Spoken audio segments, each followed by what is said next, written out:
Imagine buying gold for just 1 rupee, or paying 5 rupee to read single news article, or spending 10 rupees to unlock new skin in your favorite game. Sounds so small, right? But these tiny payments are fueling massive revolution in Indian digital economy.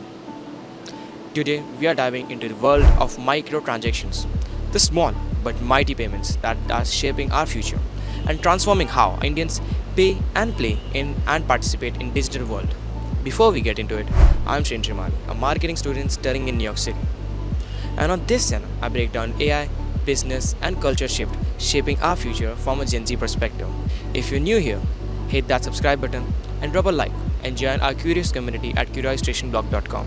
This channel is still growing, but we have gone big on ideas, and your support generally helps. Okay, now let's start with a simple question. Why do Indians love small payments so much? For decades, we have been buying shampoo sachets for 1 rupee or buying 5 rupee biscuit packets. Classic example of sachet economy. Now that same mindset has jumped from kirana shops to smartphones.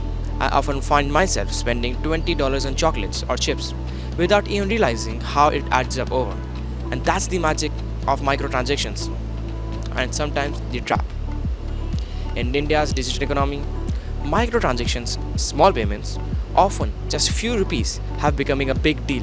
Whether it's a $7 Spotify pass, $10 chai wala payment via UPI, or $50 for a game skin, Indians love paying amounts more frequently. So why this is happening? Let's explore why microtransactions matter in India. India is a price sensitive market. Many people can't or don't want to pay 500 or 1000 rupees upfront. But 5 rupee, 10 rupee, that's an impulse buy. Digital payments, especially UPI, have made these small payments frictionless. According to NPCI, in May 2025, UPI proceeded over 16 billion transactions, worth over 25 trillion rupees. Over 60% of these transactions were under 250 rupees. Chai, snacks, small digital payments, you name it. Businesses realized that instead of saving just 1% who can pay big, why not build products that cater to 99% millions who can comfortably pay small chunks? This shift is unlocking a huge customer base and changing the way India does business. Let's talk about gaming, one of the biggest beneficiaries of microtransactions. Games like BGMI, Free Fire, even Ludo King are free to play, but they make their money by selling skins, loot boxes, and upgrades for 29, 79, and 149. According to Economic Times, India's online gaming sector was valued $3.7 billion in 2024 and is expected to reach over 9.1 billion by 2029. Microtransactions alone generate 500 million in 2023. So why do people pay? It's psychology. 30 rupees feels small, but repetitive spending can add up. Remember that time Punjab teenagers spent 16 lakh on PUBG Mobile? That's the dark side of microtransactions. And loot boxes? Experts compared them to gambling, where you pay for a chance at a random price. It's addictive, especially for the kids. The government is drafting regulations to limit these with spending caps and parenting control. Talking about UPI, the engine of microtransactions, has revolutionized payments, even for tiny transactions. Imagine paying $10 for coconut water via QR code.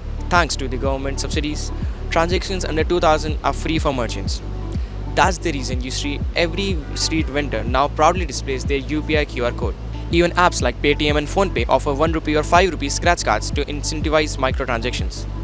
These small rewards build habit and loyalty. Spotify's 7 rupee daily pass was a game changer, targeting price sensitive users who might never pay 199 a month.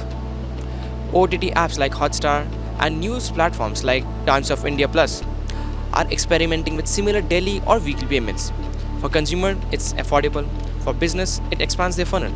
Small spenders who might convert to bigger plans later. Coming on to the art of small add-ons. Ever paid $30 for a gift wrapping on Amazon or $50 for fast delivery? These are microtransactions add-ons. Flipkart premium packaging charges 20 rupees delivery insurance for fee. Small but effective revenue boosters. At scale, these add up to crores in revenue. But microtransactions aren't limited to shopping or convenience. They are also transforming how we think about saving and investing, or giving even the smallest saver a stake in the digital economy. Fintech in microtransactions, which is Fintech's micro investing revolution. Micro SIPs lets you invest 100 rupees a month in mutual funds with apps like Grow, Zerodha, and Paytm. PhonePe even lets you buy 1 rupee worth of gold. It's like saving pocket change, but with smartphone. Over time, those 10 rupee daily investments can turn into serious wealth.